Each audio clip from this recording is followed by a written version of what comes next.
Bom, agora sim, então vamos dar início a essa palestra, onde a gente vai falar sobre o delineamento em blocos casualizados. É a penúltima palestra do nosso ciclo de palestras, né, que a gente já havia programado. Então, na palestra derradeira da semana que vem, iremos falar sobre experimentos fatoriais e encerramos o curso. O curso não, o ciclo de palestras, né, gente? Eu preciso discutir e acertar com os outros os últimos detalhes acerca da disponibilização dos seus certificados. Como é que a gente vai fazer? Muito provavelmente eu vou pedir para vocês alguma avaliaçãozinha, alguma coisinha do que a gente viu. Mas é coisa simples, enfim. Vou falar com ele primeiro e depois eu repasso para vocês, tá bom? Então, considerações gerais.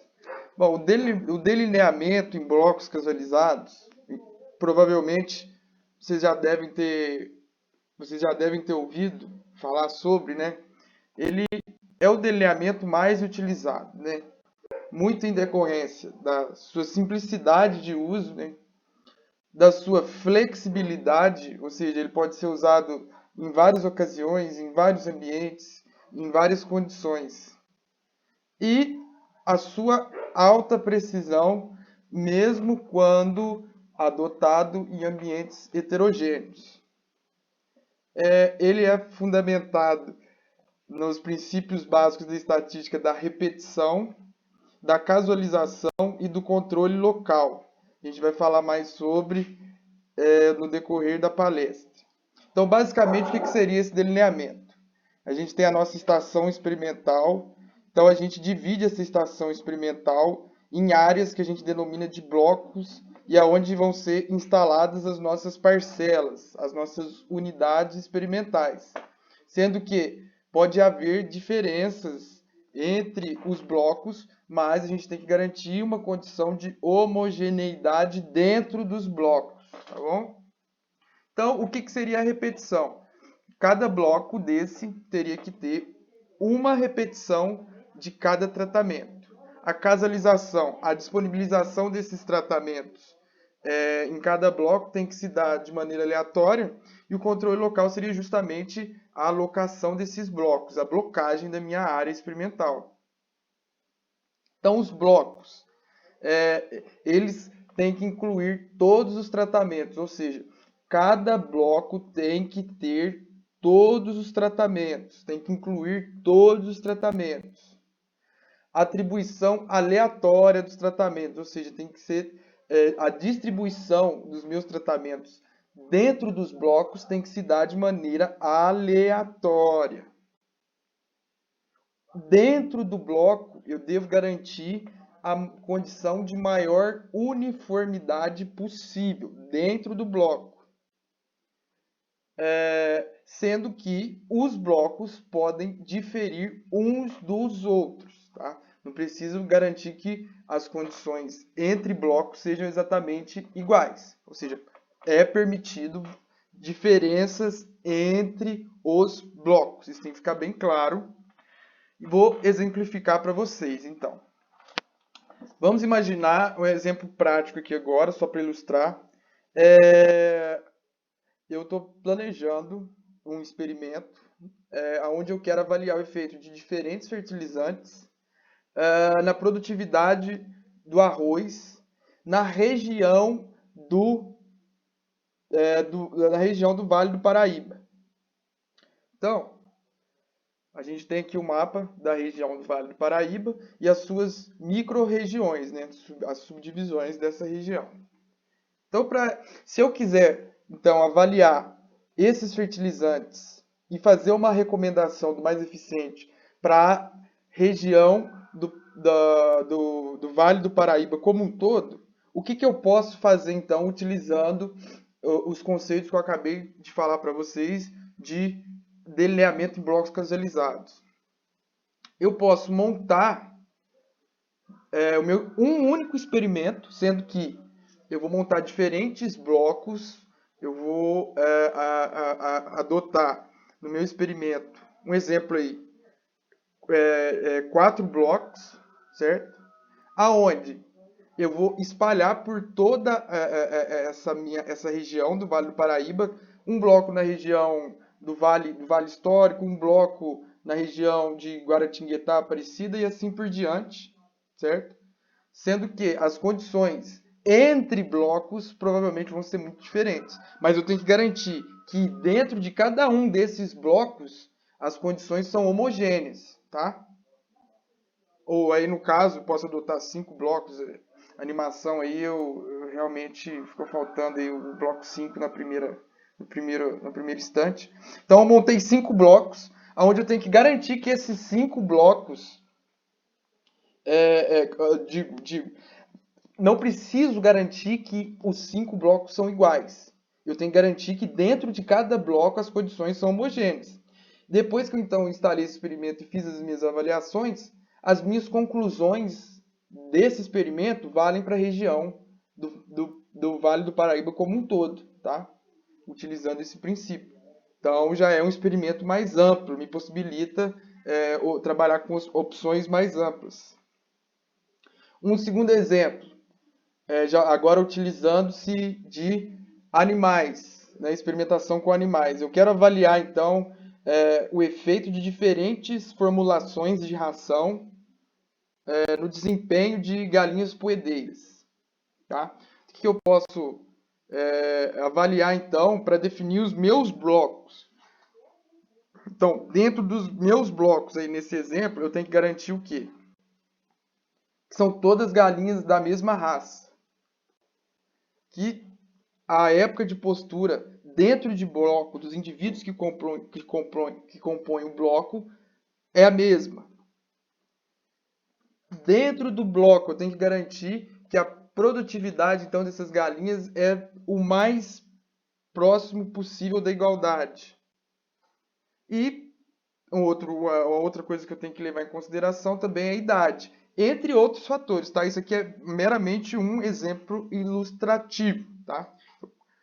Então, peso poderia levar em consideração também para definir meus blocos. Então, são uma série de fatores onde eu tenho que garantir que dentro do bloco a única fonte de variação seja os meus tratamentos dentro de bloco, tá, gente?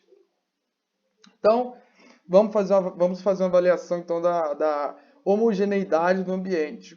Então, o que poderia variar, o que eu poderia levar em consideração no meu ambiente onde eu vou instalar o meu experimento? Vamos supor que esse retângulo maior seja a área experimental e esses quadrados menores sejam as minhas unidades experimentais, as minhas parcelas experimentais, tá? Então, essas unidades experimentais poderiam ser uma área qualquer, poderiam ser baias, poderiam ser piquetes, poderiam ser gaiolas, poderiam ser vasos, poderiam ser, enfim, infinitas possibilidades aí. O que poderia variar aí, então, para exemplificar para vocês, para ilustrar para vocês? E radiação solar? Será que é homogêneo ou será que tem um lado da minha área experimental que recebe mais insolação durante um período do dia do que o outro lado? Temperatura, será que as condições de temperatura são exatamente iguais? Será que essa diferença na incidência de radiação solar não pode provocar uma diferença, uma heterogeneidade da temperatura dentro da minha área experimental? Fertilidade, será que eu não tenho um gradiente de fertilidade? Conforme eu vou avançando para uma direção, a minha fertilidade vai piorando ou melhorando a fertilidade do meu solo quando eu estou trabalhando com experimentos que envolvem vegetais. Drenagem, será que conforme eu avanço em uma determinada direção na minha área experimental, a drenagem continua a mesma? Ela melhora, ela piora? Condições de oxigenação do solo? Textura do solo, será que é uniforme ou será que conforme eu vou seguindo em uma determinada direção, essa textura vai se tornando mais pesada, mais leve? Pedregosidade, será que a pedregosidade é homogênea na minha área ou aumenta em uma determinada porção da área? Efeito residual de herbicidas. Será que eu sei exatamente do histórico dessa área, onde pode ter sido aplicado herbicidas via solo e ter algum efeito residual que foi acumulado em uma determinada área é, da minha, de uma determinada parcela da minha área experimental? Então, depois que eu defino todas essas fontes de variação, claro que podem haver inúmeras, estou só ilustrando para vocês pelo menos as principais aí que a gente deve levar em consideração em experimentos envolvendo espécies vegetais. Eu então defino a orientação dos meus blocos. Então, se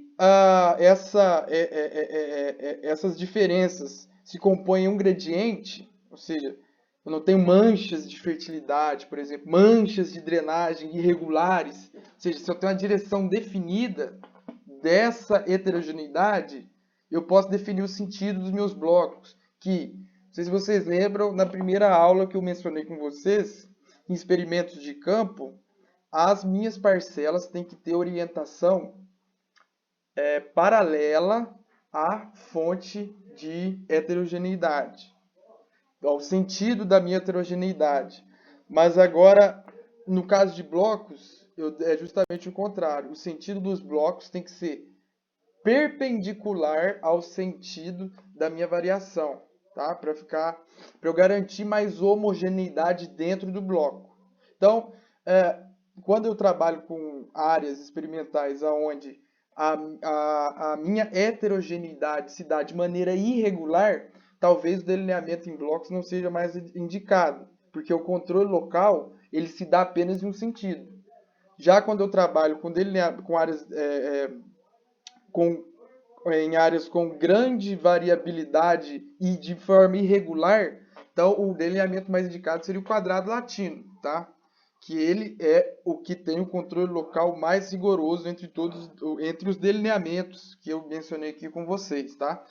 O delineamento em blocos casualizados, ele tem um controle local, mas ele se dá em apenas um sentido, né? Agora já o quadrado latino, ele faz esse controle local em dois sentidos.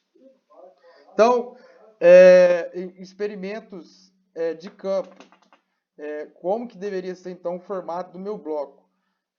A gente recomenda que as parcelas experimentais, quando a gente está trabalhando com experimento a nível de campo, elas tenham um formato retangular ou alongado. Então, eu posso dispor essas parcelas lado a lado, formando um bloco retangular. Eu posso dispor essas parcelas em fileiras duplas, ou eu posso dispor essas parcelas de maneira irregular, tá? Vai depender muito da situação e do caso, que tem que ser avaliado ainda na fase de planejamento. As vantagens desse tipo de delineamento em blocos casualizados é que a perda de um bloco não dificulta a análise. Ou seja, se eu estiver utilizando um delineamento em quadrado latino e perder completamente uma das minhas repetições, a análise estatística vai ficar muito comprometida, eu não vou conseguir realizar a análise. Já no caso do delineamento em blocos casualizados, eu posso perder completamente um bloco ou completamente um tratamento, que se o meu número de parcelas for igual ou superior a 20, eu posso realizar a análise sem problema nenhum. Esse tipo de delineamento também ele proporciona estimativas do erro experimental inferiores ao delineamento inteiramente casualizado, porque eu consigo isolar parte do erro experimental na blocagem, ou seja, eu consigo atribuir parte do erro experimental aos blocos. Isso é muito importante na nossa sensibilidade dos testes estatísticos. Então, também tem uma outra grande vantagem que permite qualquer número de tratamentos e blocos, desde que o número de unidades experimentais seja maior do que 20, né, gente? E que o grau de liberdade do resíduo seja maior que 15. Ele controla a heterogeneidade do ambiente. mas se o ambiente for muito heterogêneo e essa heterogeneidade for distribuída de maneira irregular na minha área, eu devo utilizar o delineamento em quadrado latino. Ele tem um grau de liberdade razoável para o resíduo. Lembrando que o grau de liberdade nesse tipo de delineamento ele é menor do que do delineamento inteiramente casualizado, porém é maior do que o delineamento em quadrado latino. Então, resumindo, como a variância do resíduo como como o quadrado médio do erro experimental é a soma dos quadrados do erro dividido pelo grau de liberdade, quanto menor o meu grau de liberdade do resíduo, maior será o meu quadrado médio do resíduo. E isso vai implicar no quê? Uma menor sensibilidade do teste F em detectar diferenças entre os tratamentos, tá? E isso implica que o delineamento inteiramente casualizado ele é mais sensível do que o delineamento em blocos. Então, se eu tiver certeza da homogeneidade da minha área, eu devo utilizar o delineamento inteiramente casualizado. Tá? Mas só quando eu tenho certeza da homogeneidade da minha área experimental, do meu ambiente experimental. Mas ele tem também algumas desvantagens. Ele exige o quadro auxiliar da nova completa, ou seja, eu não posso ter perdas de parcela, tá? Se eu perder alguma parcela, eu tenho que lançar a mão de um método estatístico para estimar esse valor que eu perdi para conseguir rodar a estatística. Ou então, eliminar todo o bloco ou todo o tratamento, tá? Eu tenho que ter todos os tratamentos com todas as repetições, tá? O controle local é usado com pouca precisão, como eu disse com vocês. O controle local é realizado em apenas um sentido, né? Ou na vertical ou na horizontal. Enquanto no quadrado latino eu consigo lançar esse controle local tanto na vertical quanto na horizontal. A redução do grau de liberdade do resíduo em relação ao delineamento inteiramente casualizado, tá? Então, o primeiro passo aí, né, depois que eu determino meus tratamentos e o número de repetições que eu quero adotar, então eu faço o croquis da minha área experimental, onde eu defino como meus tratamentos vão ser distribuídos nas parcelas, né? Aí tem um exemplo de um esqueminha aí, onde cada retângulo menor desse aí poderia ser uma área de determinada dimensão, uma gaiola contendo determinada espécie animal, um vaso contendo determinada espécie vegetal, poderia ser um animal, poderia ser um indivíduo vegetal. Então, as possibilidades das parcelas experimentais são inúmeras, né? Depois que eu estipulei meu croquis, eu defino então o local onde eu vou implantar esse experimento, aonde eu identifico as parcelas com placas, com algo que eu consiga definir qual tratamento foi aplicado àquela parcela numa visita posterior à área e distribuo as parcelas conforme o croquis, né? E depois disso tudo definido, eu parto então para a aplicação dos tratamentos. O modelo linear aditivo desse delineamento experimental, então, seria essa fórmula matemática, onde o y e j nada mais é do que a minha variável resposta que recebeu o tratamento i no bloco j. O m seria a média geral de todas as parcelas. O ti seria o efeito do tratamento.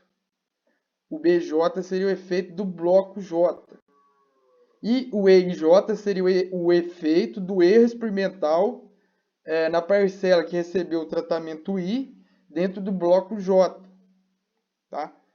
Os pressupostos, então, que eu tenho que atender quando eu vou realizar os cálculos estatísticos usando esse delineamento experimental. Eu tenho que assumir, ou tenho que garantir, ou tenho que verificar que os efeitos principais são aditivos. como no delineamento inteiramente casualizado. Eu tenho que garantir que os erros de observações são independentes também, eu tenho que verificar isso. Que a aleatorização já me assegura bastante coisa acerca disso. Eu tenho que garantir também que os erros de observação são normalmente distribuídos, né, através do que foi discutido na aula específica sobre análise de variância, né, os testes estatísticos que a gente usa, os tipos de análise, e que as variâncias das diferentes amostras são homogêneas, que a gente também tem métodos matemáticos de se calcular, tá? Matemáticos e gráficos também.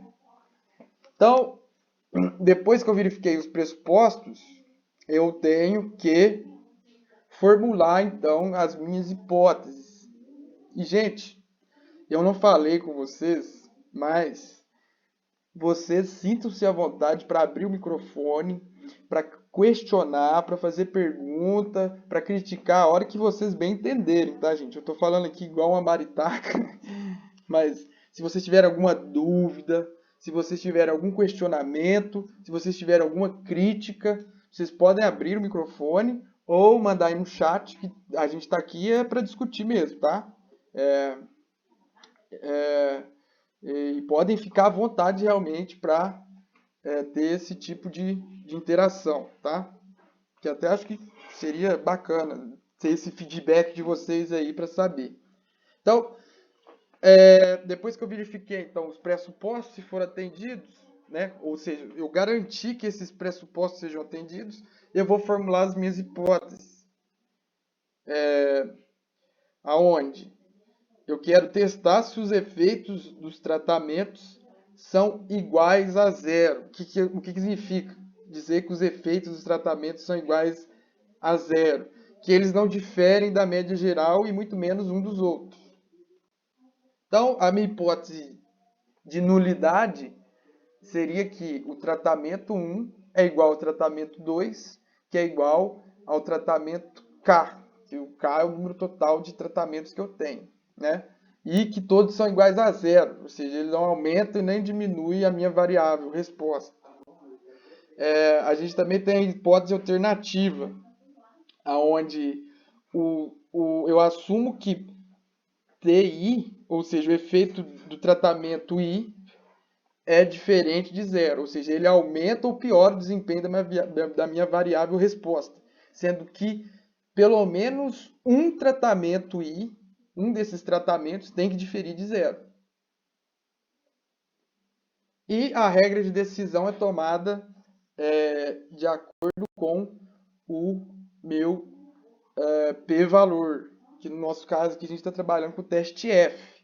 Então, se o meu p-valor do teste F for menor do que o nível de significância alfa, eu rejeito o H0, eu rejeito a hipótese de nulidade. Eu assumo que existe diferença entre pelo menos um dos tratamentos que eu estou avaliando no meu experimento.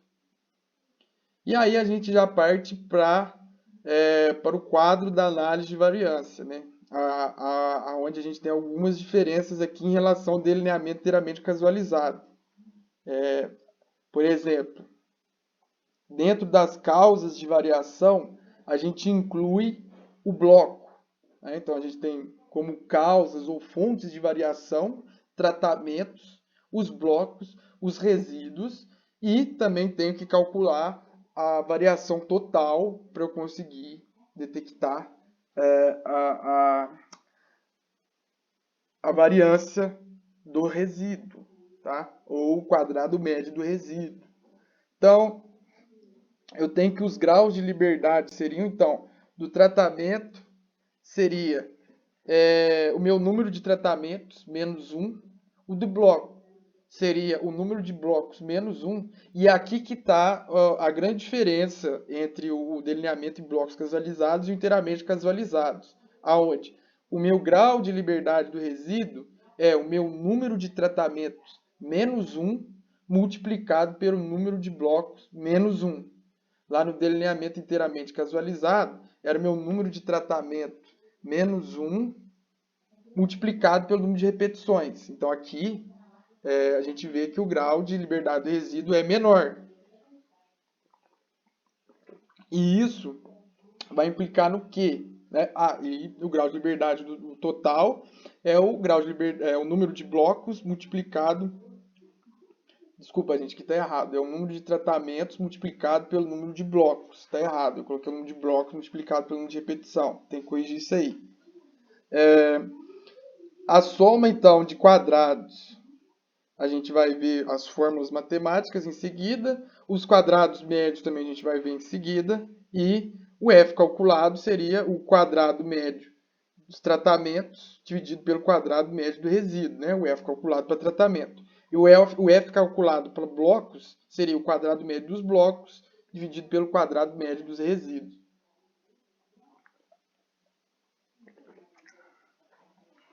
Então vamos lá para o esquema da análise de variância.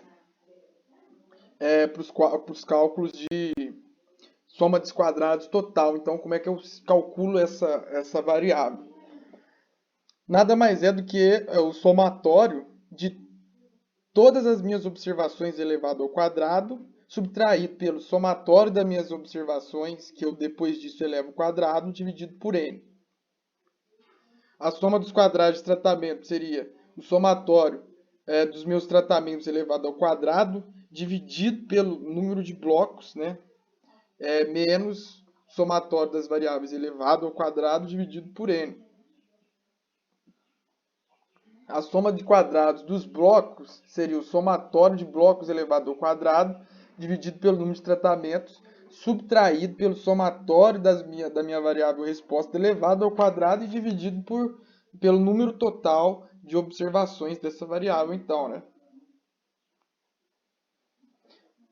Depois de calculado, então, a soma dos quadrados do total do tratamento dos blocos, eu consigo calcular a soma dos quadrados do resíduo, que nada mais é do que a soma dos quadrados do tratamento somado à soma dos quadrados dos blocos. Esse valor eu subtraio, então, da soma dos quadrados total, que aí eu consigo isolar a soma dos quadrados do resíduo, né?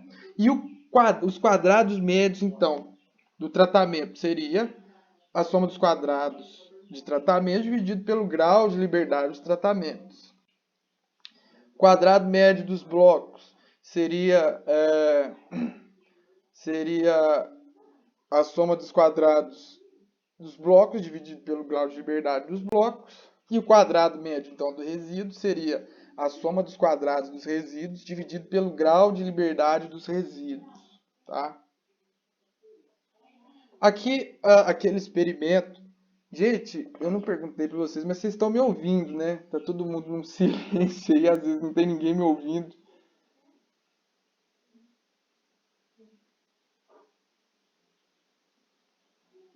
Ah, beleza, então. O João aqui já respondeu que está ouvindo. Show, show de bola, então.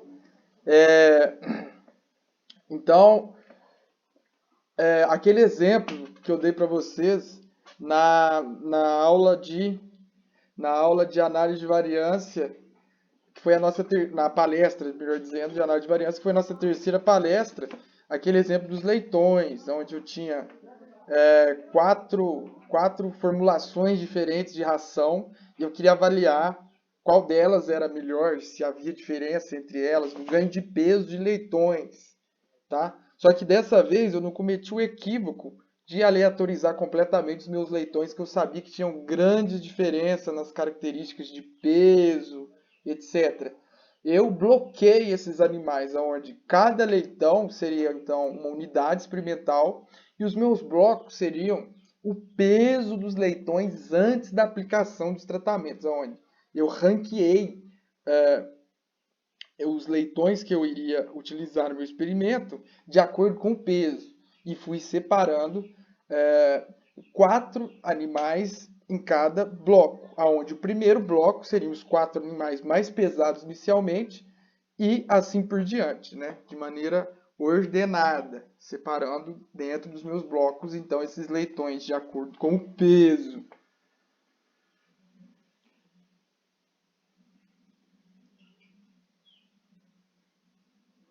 Bom, a Érica, ela agora, ela merece até um prêmio, porque ela observou que a gravação aqui pela plataforma não foi iniciada.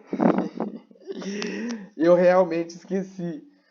Eu iniciei a gravação no meu computador, mas esqueci de gravar aqui na plataforma.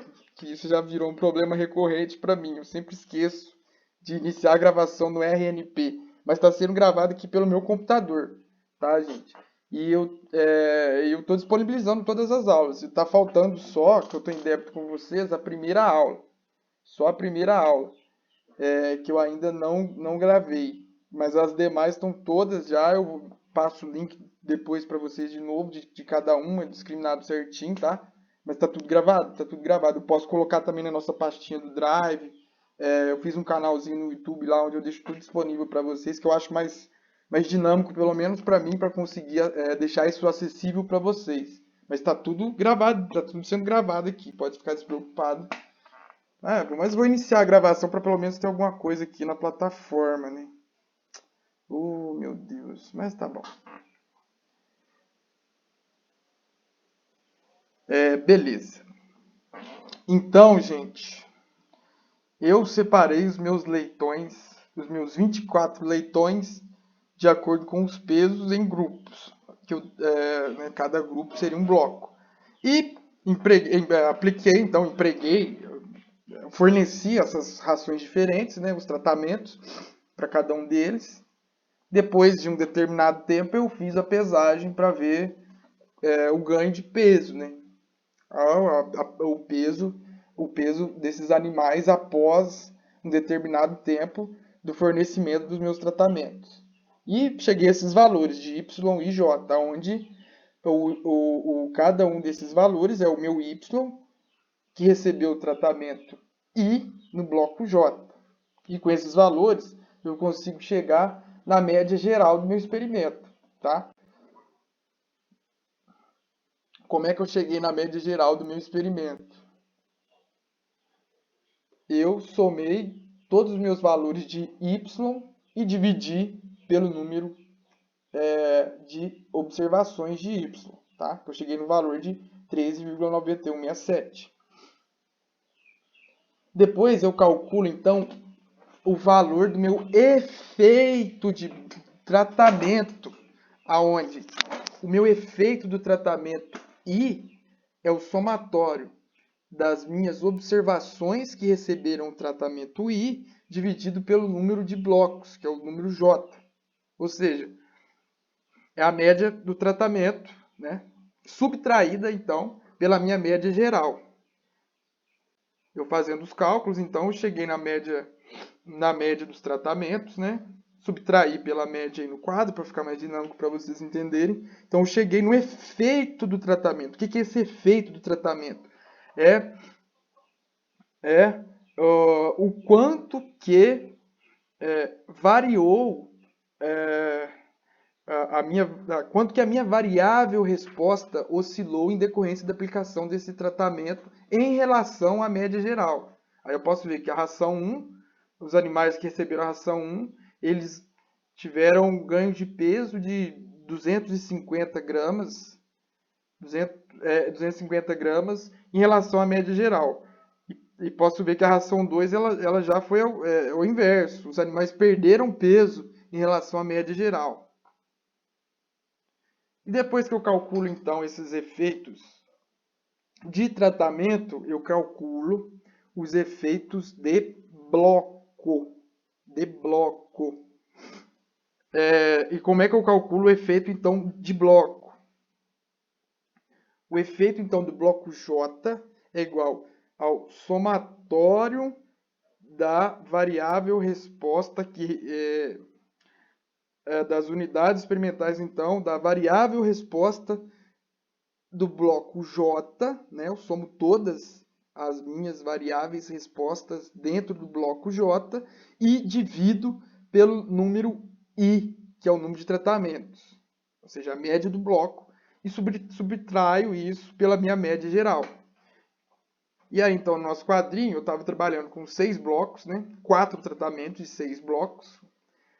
Então, eu tenho aí os valores do efeito de bloco, que aí fica bem nítido que teve um efeito considerável de bloco. Olha só, o bloco 1, os animais do bloco 1 tiveram 3,33 quilos a mais do que a média geral. Então, ou seja, se for analisar em relação aos tratamentos, a gente vê que teve um efeito muito maior de bloco do que de tratamento, né? Aparentemente, né? Olha lá, o bloco 6, os animais do bloco 6 tiveram 6,2 kg quase a menos do que a média geral. Então teve uma grande diferença entre blocos. E depois eu calculo, então consigo chegar até o meu efeito de erro. Então, lembrando do nosso modelo matemático, do nosso delineamento, onde a minha variável resposta que recebeu o tratamento I no bloco J, ela é fruto, ela é resultado de uma média geral, mais um efeito de tratamento I, mais um efeito de bloco J e mais um efeito de erro que incide nessa unidade experimental que recebeu o tratamento I no bloco J. Tá?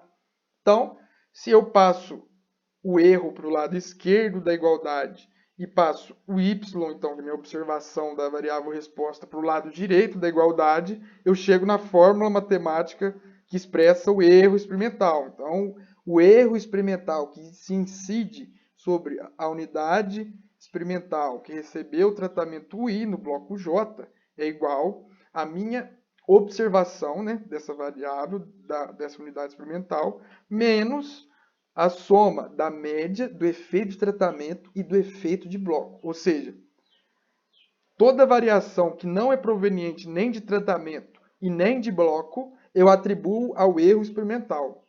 Isso aí tem que ficar claro para vocês, que aí vocês conseguem compreender o cálculo de uma maneira mais, assim, racional, né? Não uma coisa mecânica. Depois que eu cheguei nesses resultados, então, eu elevo ao quadrado os efeitos de bloco, de tratamento e de erro experimental. Lembrando que o somatório do efeito de tratamento, o somatório do efeito de bloco e o somatório do efeito de erro tem que dar zero, tá?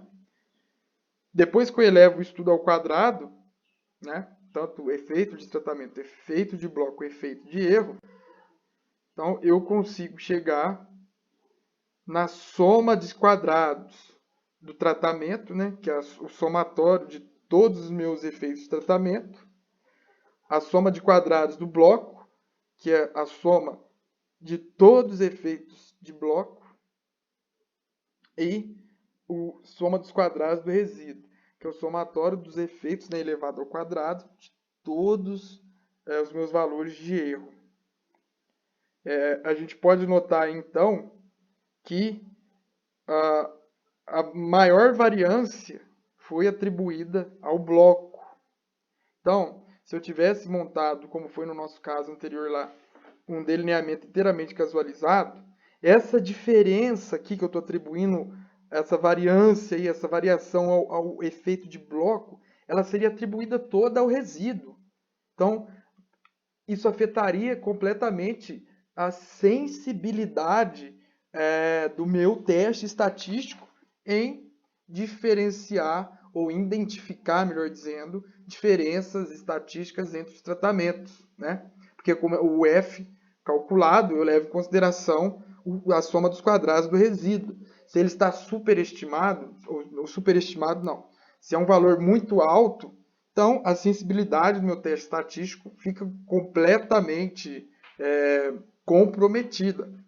Tá? Então, olha a quantidade de variação que a gente conseguiu isolar no bloco.